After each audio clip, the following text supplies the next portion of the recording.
Hello, everyone. Welcome. I'm Philip Beer, coming to you from the No Line podcast. And today's guest is Keith White. He's the executive director at the National Council on Problem Gambling. Keith, welcome. Oh, thank you, Philip. It's really great to see you again. It's really good to sit down with you again. It's been just over 4 years since your Wow, last time we did an interview. Incredible. Yeah, and the world's changed a little so bit. Yeah, it's right. So many changes, including on your side, including in the industry, all the trends. So excited to hear what's going on, and Sure. I think we could start with 2024 and just kind of start with grit. I think. Sure. Well, yeah. So as we talked about, I think the first quarter of 2024 is going to be a high water in the history of gambling in the United States, and especially, of course, online sports betting, online casino. And here's why. So January 2024, we introduced the GRIT Act, the Gambling Research Investment and Treatment Act, which would be the first federal funding for problem gambling programs. It's a bipartisan bill, bicameral bill. It's in both the House and the Senate. So you're going to see over the first quarter of 2024 a lot of national level discussion about the fact that sports betting has made gambling a national issue. But then GRIT goes into the Super Bowl. And, the NFL, who is our largest donor now, has invited the National Council to the Super Bowl. We're going to be doing a lot of media at Radio Row in and around the event, which, is all your listeners know, the Super Bowl is being held for the first time ever in Las Vegas. So there is going to be a collision of national and international media attention around sports and gambling. And a lot of stories, and frankly, probably some critical stories out there. Super Bowl then goes right into March, which is not just March Madness, the second largest, by some accounts, gambling sports tournament in the world. But it's also March is our Problem Gambling Awareness Month. And so there's going to be a lot more awareness and energy and attention as you get towards the end of March and into, March, into the final four. We're going to release the third wave of our national survey on gambling attitudes and gambling experiences. And Philip, I can tell you this third survey will have a sample size of 17,000. So we'll have statistically significant information on every state in terms of the risk and the changes in risk for gambling addiction since 2018, since 2021, and now this third wave will be in 2024. So I think what I would say to you is that there will never be, this will likely be the highest level of attention and intensity to gambling issues that we've had. And there's challenges there, but there's opportunities for responsible gambling as well. Wow, it really puts the industry in the spotlight. Leading up to the Super Bowl, it's in Las Vegas. Yes. How do you plan for something like this? Well, I think part of our job is to push back against the lazy narratives that somehow this is everything's bad, that the fix is in, or that no one cares about problem gambling. It's all just revenue, and maybe that was a trope for the old gambling industry, but the modern gambling industry, by and large, is very supportive of responsible gambling, is trying to balance cost and benefit. The leagues, especially NFL, but others are trying to balance the costs and benefits. Las Vegas is trying to balance those things. So, there will be our narrative is to push positive partnerships. That while everything is not perfect and we want to be critically constructive with friends and partners, there's a lot of good stories to tell as well. And that we want to shape not just the opinion in the industry, but national public opinion. We want to continue to destigmatize gambling addiction. We want to continue to change social norms so it's okay to have an open and honest conversation about your gambling, even if, gambling might not be the right fit for you at the right time. But so I think that's the challenge. That's the opportunity, though. Yeah, you said it, in controlling the narrative or sharing the right narrative. And for Problem Gambling Awareness Month in March, the theme is going to be every story matters. Yeah. In a perfect world, what should the narrative be around responsible gambling? I think the narrative should be that there's a lot of ability for players to make more informed decisions. and that every stakeholder, everybody in the ecosystem has to do their part to enable players to make more informed decisions. So some of that falls on operators, some of that falls on technology vendors and suppliers. Some of that is regulators, legislators, some of that is the media. But there's a lot of people who can tune their messages or their products to balance it a little bit more. Right now, frankly, a lot of the technology is tuned to, it's cranked up to 11 in the words of the great words of Spinal Tap.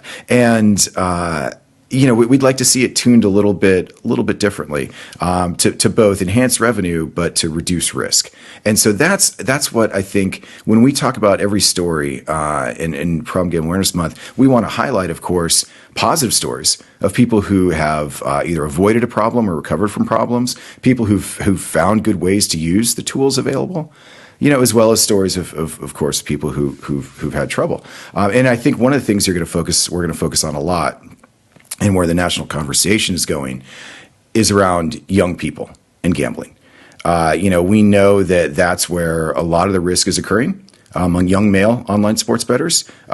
We know that many of them seem to have little, if any, trouble accessing apps that they're not supposed to in jurisdictions they're not supposed to. Many of them are not using the responsible gambling tools. And so there's some really, quite frankly, negative and tragic even stories.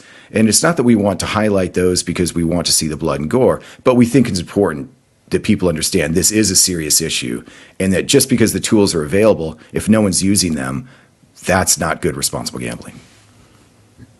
Yeah. And of course, in the media, we do hear the bad stories, but there are also a lot of good stories about people who recover or avoid a problem because they have the tools available. On that note, what are some of the tools that you are seeing working?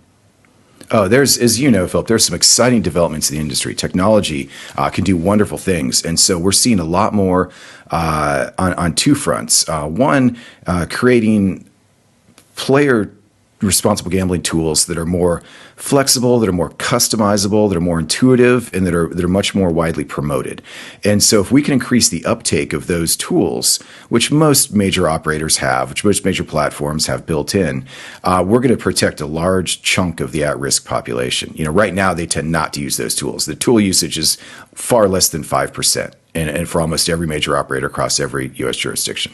So the tools are there. It's just awareness and improving them a little bit. But the second major area that we're seeing just tremendous advances in, since you and I talked almost 5 years ago, and even in the past year, is the use of machine learning and artificial intelligence. And it's both exciting to look at predictive patterns, using the data to help determine who may be at risk for a problem, but also, and perhaps even more importantly, delivering personalized, tailored messages and subtle nudges to help gamblers moderate their behavior before they ever develop a problem. So I'm really, really excited about the potential of AI and machine learning to not just detect problems, but to offer subtle interventions that are going to be much more effective than a blunt sort of, hey, Philip, you've got a gambling problem, stop now.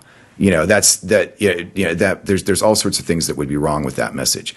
And then also, obviously, making the tools that are there a lot easier to use, and frankly, using a lot more incentives.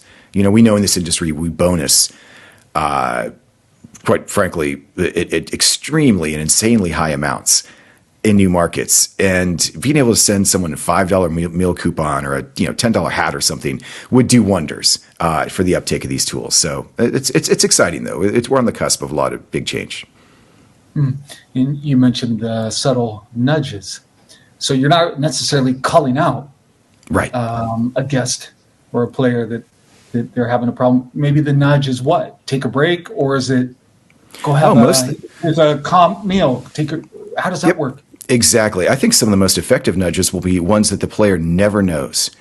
So if the algorithm is tuned well, it can detect that Keith, it looks like, my deposits have spiked by, 200% over the last month. And so maybe I'm going to get served a slightly softer ad. Or they're going to accelerate the amount of times I see the responsible gambling ad versus just the sell, deposit now. There'll be minor interventions, with my experience on the platform, with the targeted communications, And so there could be hundreds or thousands of different iterations of messages that might push me to a little bit more of a back to a more moderate deposit behavior.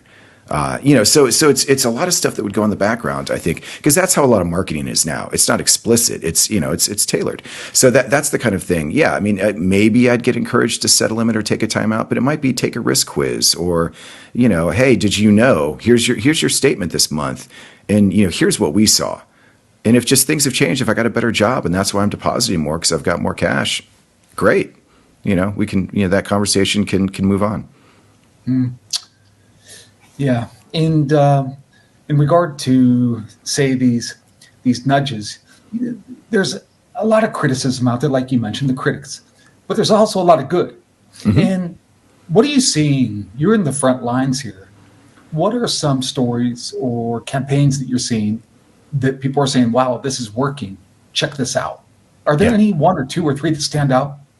There's a couple. So in Massachusetts, there's a responsible gambling program called Play My Way, and it's on in casino slot machines, but it's a budget tool that allows players to set the amount of time and money they want to spend on the machines, and they do use an incentive. It's a meal voucher to go to the casino's food court. And we're seeing one major operator, I can't tell you who it is yet, in the online sports betting space, who is going to start using merchandise to incentivize their customers to sign up for the limits that they have. Because like all the other operators, they've got a very, very low rate of limit setting. And so that's a really exciting campaign. There's also some really neat awareness campaigns coming out, Philip, that are using the same celebrities, spokespersons, buy and spend to deliver responsible gambling messages. The one I would highlight that I think many of your listeners are probably familiar with is the Caesars campaign that features the Manning brothers, the Manning family, really. And they are very, very relatable. They're very they have a very sincere way of delivering a responsible gambling message. It's not just the celebrity spokesperson standing up and reading from a card and parodying the line. I think they really believe it. And I think that ad has been effective. The ad that the NFL did for us with Kurt Warner that's running this season is particularly effective because it's Kurt Warner. And it's because it's aimed at current football fans. Have you seen some case studies of individuals surface through these campaigns? So, yes, we have seen some really neat stories of people who've reached out to us and said, I didn't know that I had a problem, or family members who will say, now I know where to go and how to talk to someone in my life who may or may not have a problem. We're hearing from kids who were starting down, young adults, late teen, early adults who were starting down the path of having a problem and said, "Oh, I heard a radio show, I heard a podcast, and I recognize that I'm having those same patterns of behavior, but I'm not waiting until I hit bottom. I haven't drained my college fund yet. I'm moving home after my first year of school because I've lost all my first year funds, but I haven't lost my entire college scholarship yet. And so I can reset, and then I'm going to go back and go to college." So that's one specific experience that I've heard. But I did a lecture to 40 high school juniors through a service league, and I asked how many of them had gambling apps on their phone. 36 of the 40 17-year-olds said they had a gambling app on their phone. But what I want to emphasize, and this point gets lost in the media all the time, is that the vast majority of those apps were likely not legal, regulated sports betting apps. They may have been social casino or prediction games or illegal offshore. And so I think that's another thing that we have to talk to our friends in the industry quite honestly about. While the legal regulated folks are probably doing a very good job with responsible gambling, they have a lot of competitors, co-travelers, folks that are in the little bit more gray space, the less regulated space, even daily fantasy, social casino, that are giving the entire industry a bad name. And I think that's a real challenge because public press and politicians do not distinguish. They say, "Oh, gambling app bad. These 17-year-olds have gambling apps, so that must mean, the industry has a problem." And it's it's a little bit subtle and nuanced. We know that inside the field, but they don't. So the industry really needs to help do a better job of cleaning up the folks in the gray spaces, which sometimes are gambling companies themselves. Keith, that's almost a good case for legalizing gambling throughout all states and offering more tools for people to get help. On that note, when it's not in the gray area, when it's done right, what are some mechanisms out there to offer a player help? There's more help than ever available in the United States. The safety net is still a little bit patchy. There's still areas where there is no public funding for problem gambling, including some quite large states like Texas, some very small jurisdictions like DC, which has been at the forefront of online gambling. But by and large, where we're seeing tremendous growth in help seeking is, again, through technology, and it's through text and chat. So while calls to our national phone 800 Gambler have continued to increase year over year, we're seeing much bigger growth among text and chat, which should be obvious to anybody because this is how the younger generation communicates. And we want to make sure that the same way people are able to access their gambling through their mobile phones, they can also access help. And so we've saw in the last 3 years almost over a 500% increase in chats to the 800 Gambler. And so that gives us a lot of hope that we're reaching a lot more people and that people are feeling free to reach us through these newer communications channels. Can you elaborate further on 1-800-GAMBLER? I was not even aware that you could text because You think 1-800 is a phone call, but in fact it is a text if you want it to be. Exactly. So we've done a lot in the past couple of years to modernize the helpline. 800 Gambler is the national helpline. It has text and chat available. It's 24/7, 365 days a year.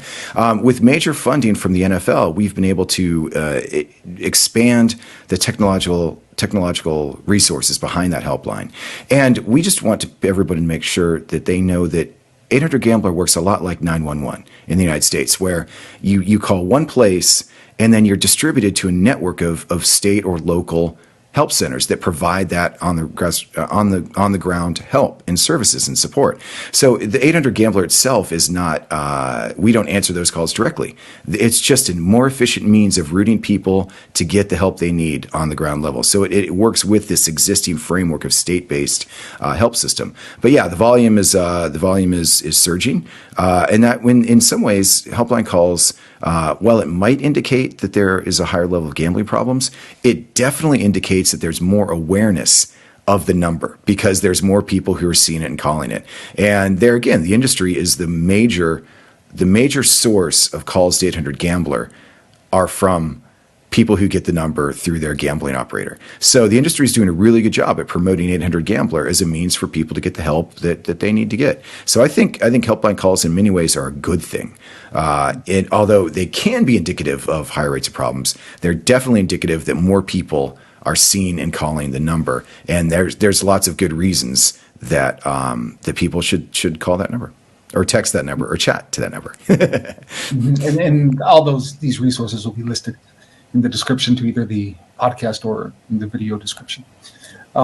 Keith, can you tease us a little bit about what's coming up with Super Bowl and March Madness and some of the things that you're excited? I know you're producing a lot of this, but what are you most excited about in regard to how we're going to share awareness about responsible gambling?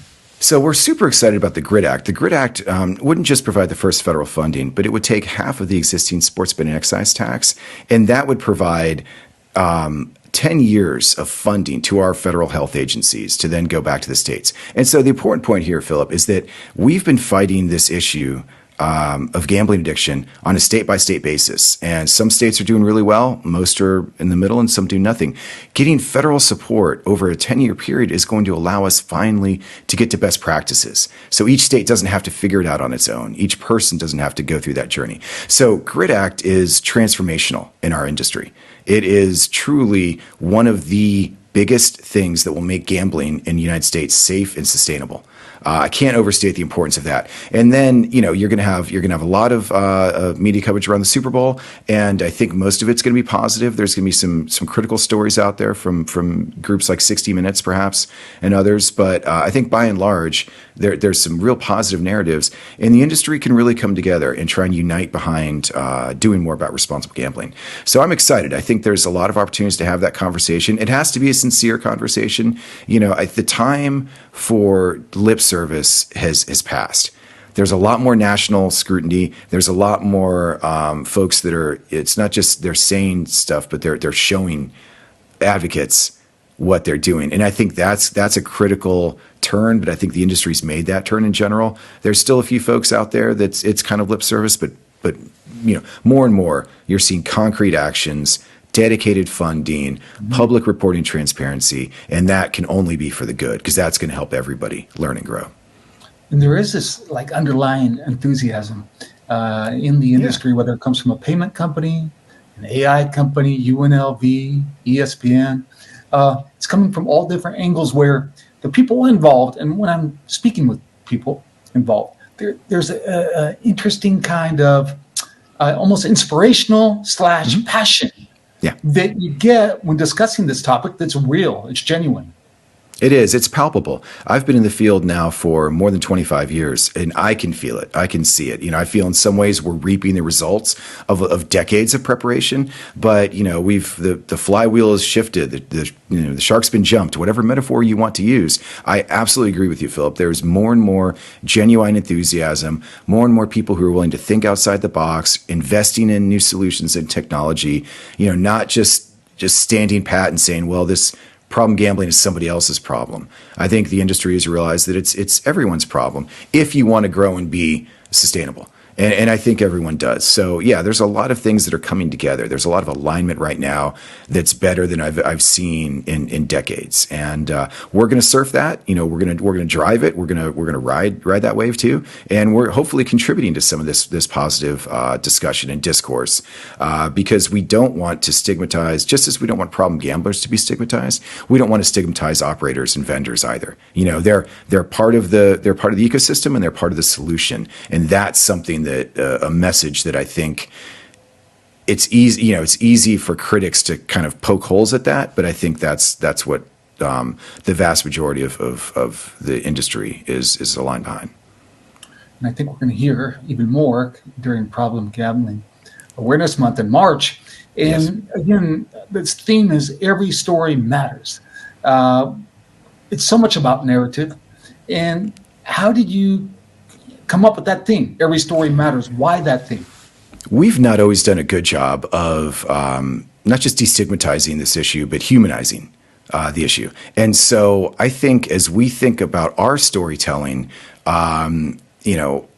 being able to capture the essence of what good responsible gambling is, what good recovery is, how treatment works in someone's own words is much more important than a 50-page white paper report or congressional testimony. So there's a lot more of those stories. We're hearing from a lot more people who are engaging with gambling now in a way that they haven't in the past, because it used to be just a localized kind of state-by-state issue. Now that it's national broadcast, everyone it has a little bit more interest in, I think, sharing their stories, because they now realize it's truly an issue that is shared across the country. It's not just confined to Atlantic City or Las Vegas or Biloxi. It really touches everyone now, and so it's a great opportunity to remind people that, much like alcohol, most people consume it, for entertainment purposes. There's no harm done. There are some people that can have problems. We need to work on those problems, but there's a lot of enjoyment with the recreational use, and that's a good thing. Mm-hmm. No doubt about it. Okay, so Problem Gambling Awareness Month is March. In say you're a vendor, okay. Mm-hmm. A lot of companies want to do something, they just don't know where to start. So what would you recommend to a medium-sized company, a vendor? They service the industry, and they want to do something. What do you tell them? Reach out to us, reach out to me directly, reach out to our state affiliate chapters, reach out to peers in the industry. So there's a lot of ways, but there is no one path. We believe very much, just like treatment, there's a lot of different ways into a problem. There's a lot of different ways out of it. There's a lot of different ways to participate in Problem Gambling Awareness Month. The sky is the limit. We encourage innovation and creativity. Yes, we have a theme that you're welcome to use, but you're welcome to go beyond it. So what some of the most successful opportunities I've had over the past couple decades with companies, or when I can sit down, when a senior executive says, "Hey, we want to bring the team together and brainstorm about new things to do for Problem Gambling Awareness Month," and your marketing folks and your HR, your operations, just and put the same level of attention, focus, energy, resources into this as you might a new product launch, or bring everyone together and make it a day of charity. Get everyone together and say, "Hey, can you volunteer a little bit of your time?" Because my experience, Philip, has been not that people in the vendor community and the medium-sized community are bad. It's just that most of their employees have never been asked to think about responsible gambling because it's never been a company priority.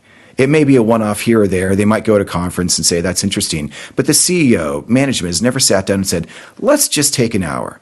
What are 10 things, come up, brainstorm it, whiteboard it. What are 10 ideas that we could do this month in March that would be fun or that, someone else did that we can improve on?" It's taking all the talent that we have in this industry, all the creativity, all the innovation, and harnessing it, for an hour, for a day, or, something that you can do for the whole month. That's when Problem Gambling Awareness Month will really, really flourish.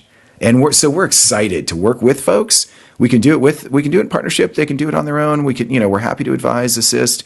There's no wrong ideas in a campaign like this, and we're excited to see all sorts of interesting things that folks come up with.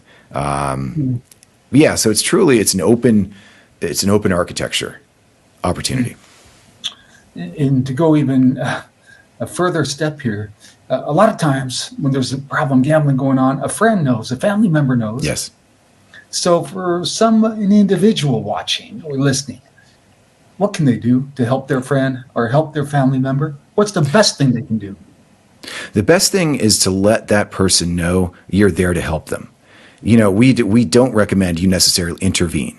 You can't push someone to get help before they're truly ready to get help. What you can do is educate yourself. So 30% roughly of the contacts to 800 Gambler are from family, friends, or loved ones of people with gambling problems. So so you too, anybody can call, text, or chat to 800 Gambler to learn about how to get resources to help someone who may have a problem.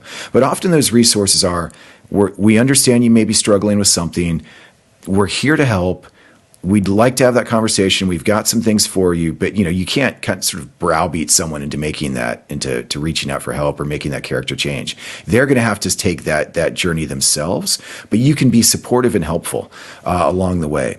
The other thing that's important for a lot of the listeners is that people who work in the gambling industry may have higher rates of gambling problems. Because they tend to be a lot more involved with gambling generally. They may believe that they know how the games work, or that they've got an edge, and that can encourage participation, past success. So, it's a good opportunity to sit back yourself and think about, there's a self-test on our site.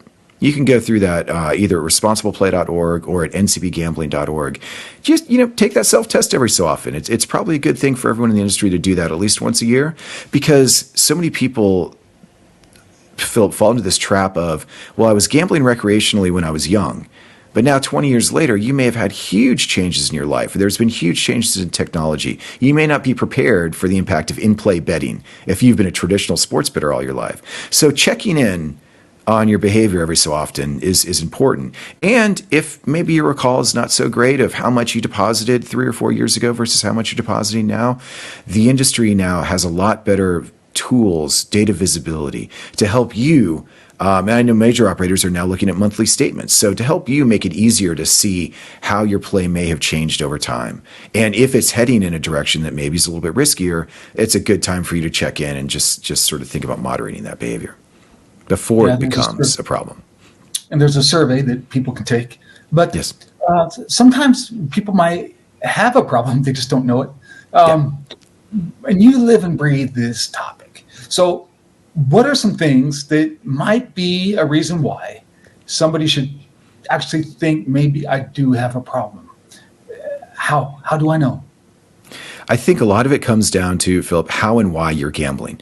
If you're still gambling for recreation, if you're within your limits and budget, even if you're a heavy recreational gambler, your budget may be $10,000 a week. But if that's something affordable and sustainable, it's not causing problems in your other daily activities, that's probably something that's okay for you. So I guess I would say the signs are, if your attitude towards gambling has changed, if it's gone from being fun to being a grind, if you're gambling now to escape feelings of sadness, depression, or if you start to get sad and depressed when you're not gambling. Many of us in the field think about gambling 24/7, but I can walk away. I can take a vacation. I can go days, weeks, months without gambling.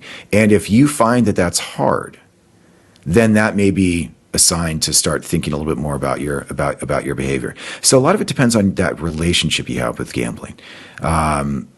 Fun, exciting, recreational, moderate, those are all signs of a low risk gambling lifestyle.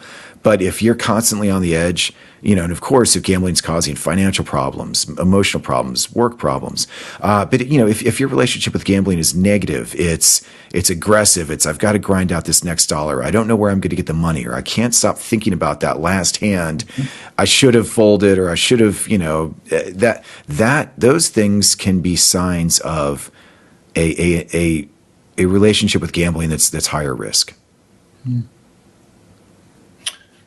Keith, exciting next really 12 weeks coming up. Congratulations on GRIT, 1-800-GAMBLER, also incredible resource. And now we have Problem Gambling Awareness Month coming up. Exciting. Any final thoughts before we say farewell?